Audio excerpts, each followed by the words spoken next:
Let's go ahead and begin, and I'll invite the chime to sing. And I'll also select a sentiment of metta, loving kindness, as a way to really focus and center the intention of our practice today. Welcome, everyone. This is Recovery Dharma. My name is Julia. I'm one of the facilitators in this community. And for the month of December, we are exploring the cultivation of peace. So the sentiment of metta that we have today is a little picture that was painted by Michelle in Florida. And this one reads, "May you step over the threshold between knowing and uncertainty with an open heart. May you step over the threshold between knowing and uncertainty with an open heart."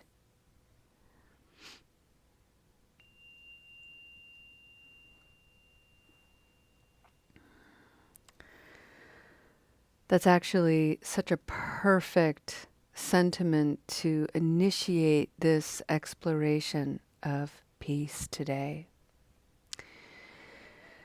So I invite you straight away to turn your gaze inward.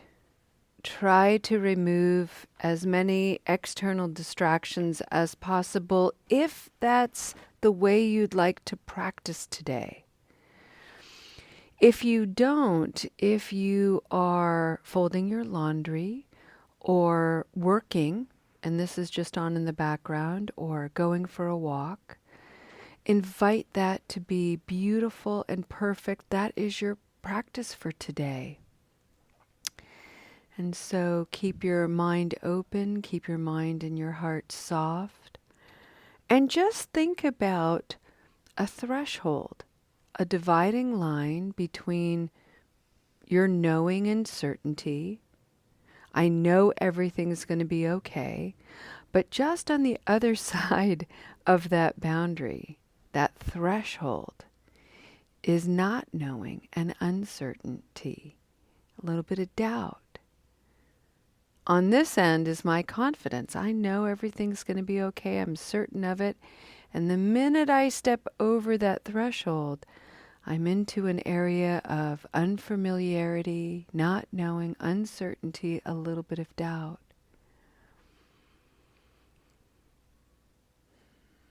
That's the first step. We're kind of saddling both sides. And then when we bring our other foot over the threshold, remember we can bring our certainty, our confidence, our knowing, our curiosity with us. And even while we're in that space of uncertainty, we're bringing all of that goodness, all of that virtue with us. And then there's a new threshold to saddle, to understand, to know.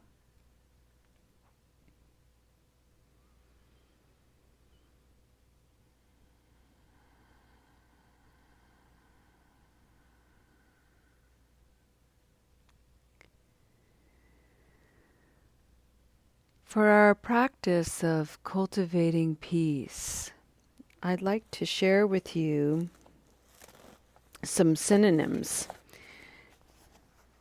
for this particular word. And the reason why I'm sharing different words, you all know them. It's nothing new here. But I'm offering additional words because it is a way of tapping onto that familiar, routine-oriented mind. So when we hear the word peace, instantly all kinds of ideas come forward. But when we offer different words, we have access to different images. And so it's the December 5th, and so I'm going to read 5 synonyms for the word peace.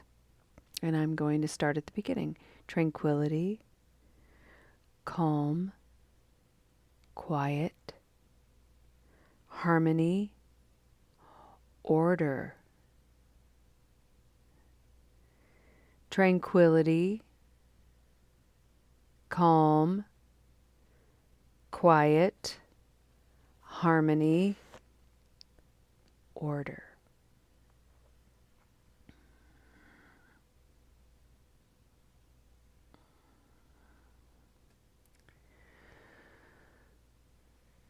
All of these words shelter under the umbrella of peace, and yet they all bring a different essence to peace. When I hear the word order, what comes into my mind is tidy, structure, symmetry. And indeed, when I'm in a tidy space, I feel more calm. I feel more peaceful.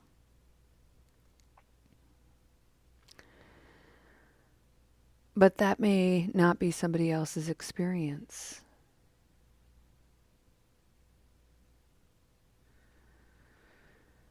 And so this is an invitation for each of us to examine how these words come alive in each of us as unique human beings, carving our own unique spiritual journey. And today I'd like to add to this and bring forward a well-known saying by Thich Nhat Hanh. And we're going to play with this saying. There is no way to happiness. Happiness is the way. Let's play with that. There is no way to peace. Peace is the way. There is no way to love. Love is the way. There is no way to awareness. Awareness is the way. On and on it goes.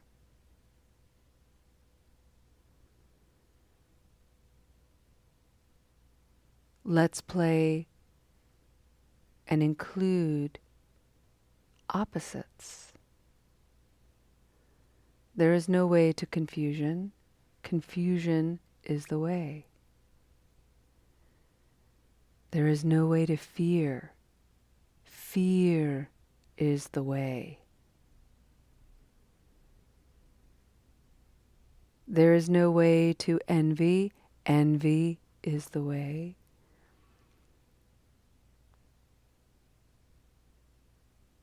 And so it goes.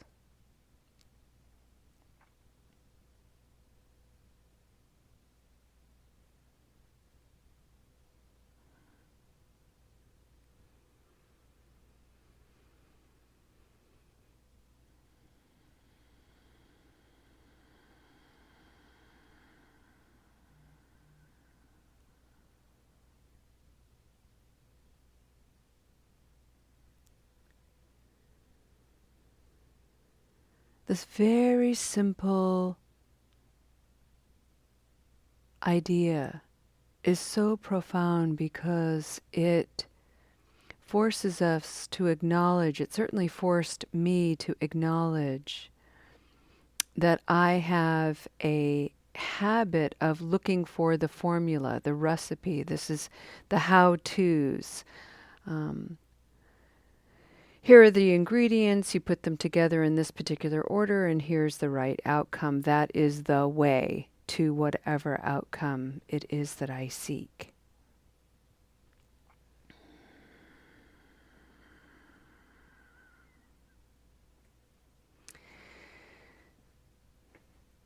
And while that may be true, the truth is that any virtue, any quality that I'm trying to cultivate, I have to bring that to my process.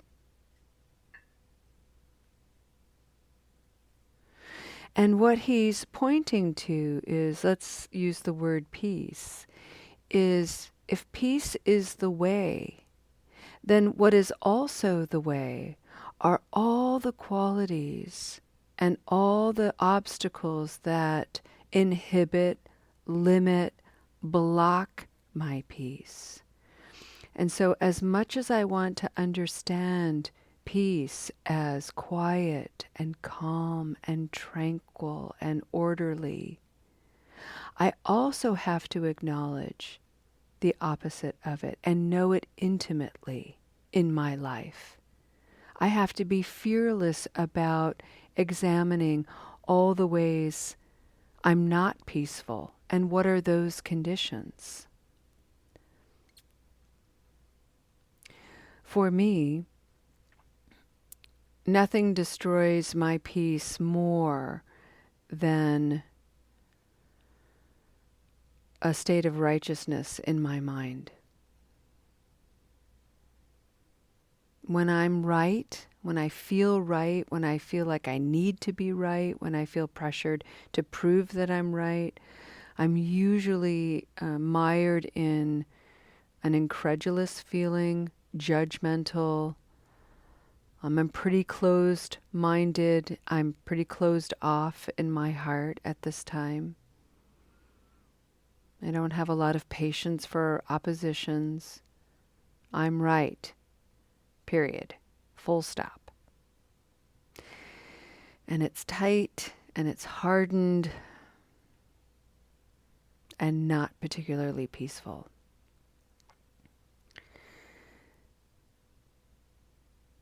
So,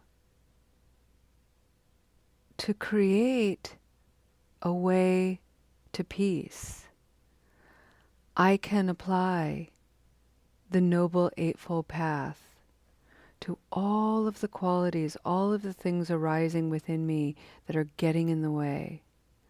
What is my intention motivating, driving, fueling my need to be right?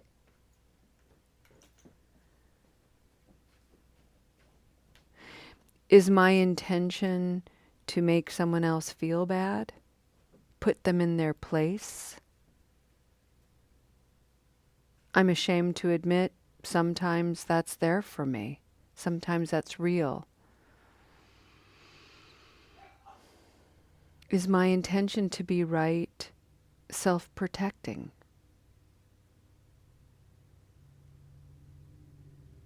Wise understanding gives me that moment of pause to sort of lean back and go, wow, would you look at this? What's going on here?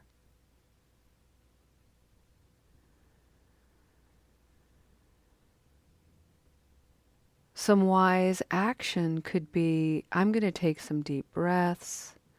I'm going to meditate on this and look deeply. And maybe the best thing I can do, the most peaceful thing I can employ, is in my wise speech. Soften my tone. Infuse my inquiry with gentle curiosity rather than admonishment, ridicule, judgment, harshness.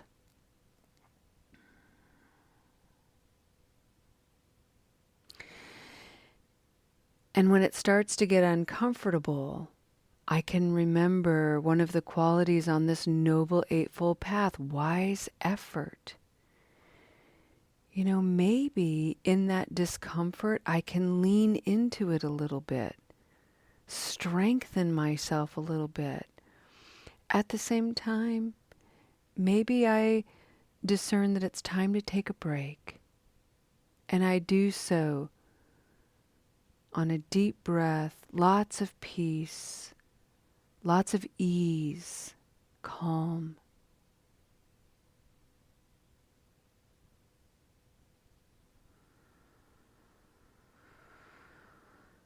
I take a moment to truly, courageously examine my need to be right, that arising that's so involuntary sometimes. And I look at what's happened in my life What were the conditions that created this? And how can I amend that soil? How can I heal this wound? How can I change the conditions of my life so I'm not so governed by this righteousness all the time? Wise livelihood.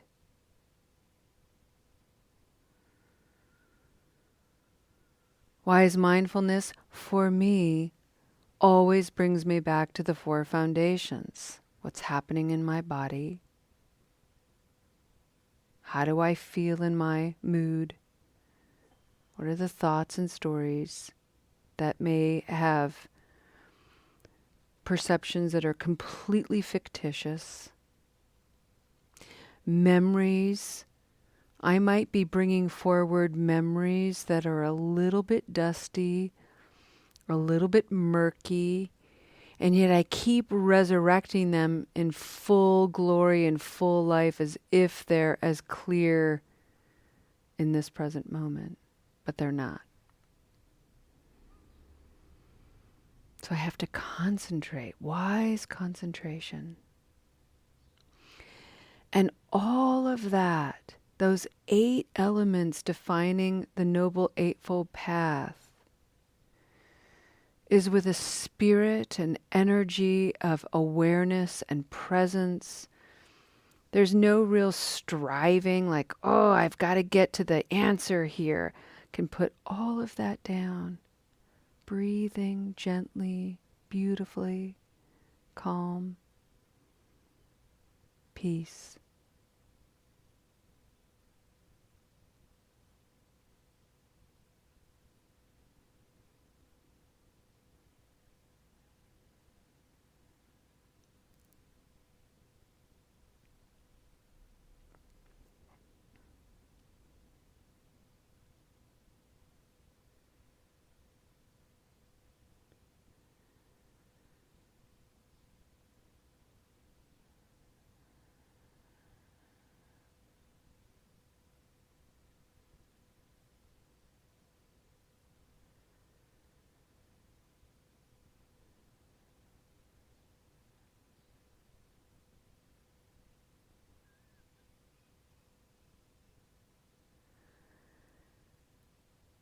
I want you to remember, and I'm sharing this because I often need to hear it for myself.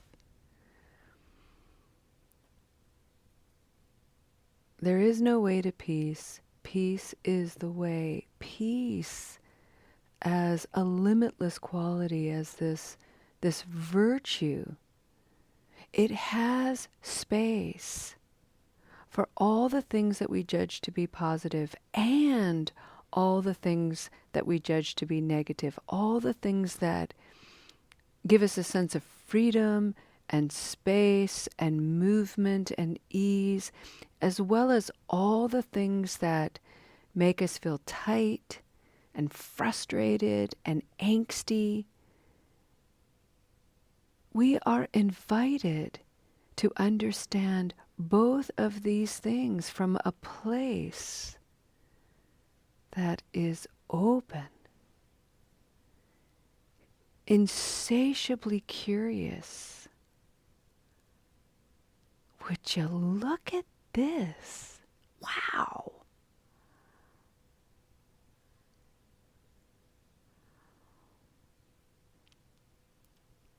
Motivated by a real desire, a real aspiration to understand,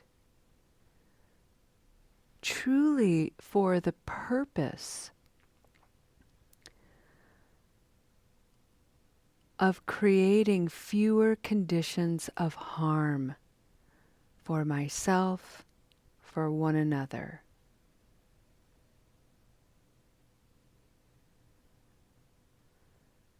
We are invited to be intimate with our whole selves.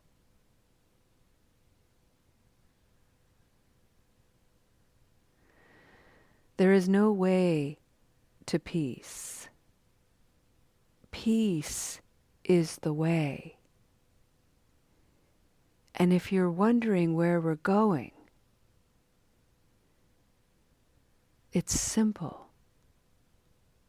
We're going home to the whole of ourselves.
Friends,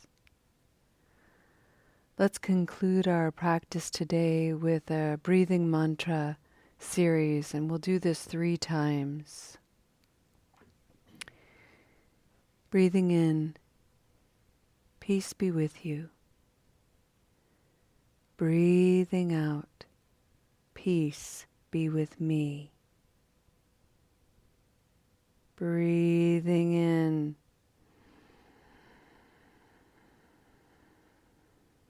peace be with you. Breathing out, peace be with me. Breathing in,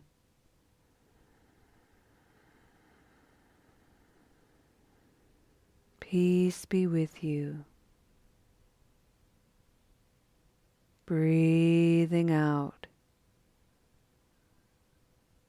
peace be with me.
And let's go ahead and end our practice with a dedication of merit.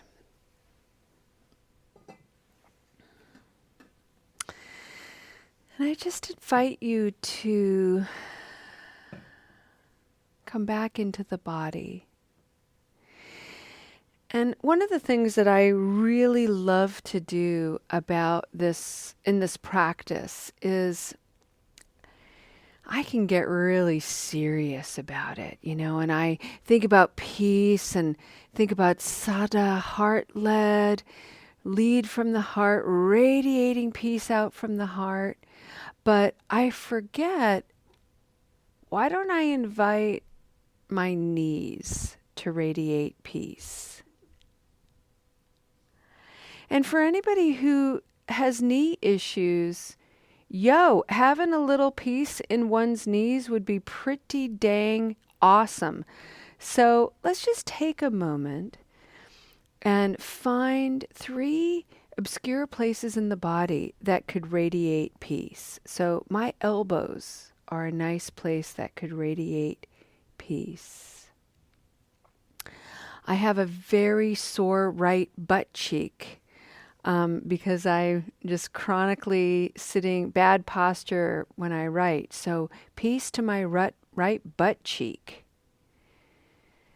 And, when was the last time you really paid attention to the back of your neck, high up on the back of your neck, base of the skull? Peace to that hidden area. And then peace to whatever is coming alive for you in your body. Radiate it out, radiate it in. Allow it to guide the way in your day. Allow it to bring you home to the wholeness of your experience and to the preciousness of your life. And in your efforts to do that, may it find someone else, millions of people, just really having the aspiration for this practice to radiate out into your day, your coworkers, strangers at the grocery store, shopping, but also across Washington State, where we are, whatever state you're in, the whole of the United States, the continent of North America, South America, wrapping around the earth itself, all sentient beings on land, in the water, in the sky, and not stopping there, radiating out into the cosmos as it continues to evolve. Thank you for bringing this peace here and for taking it home with you. We'll see you next time. Namaste.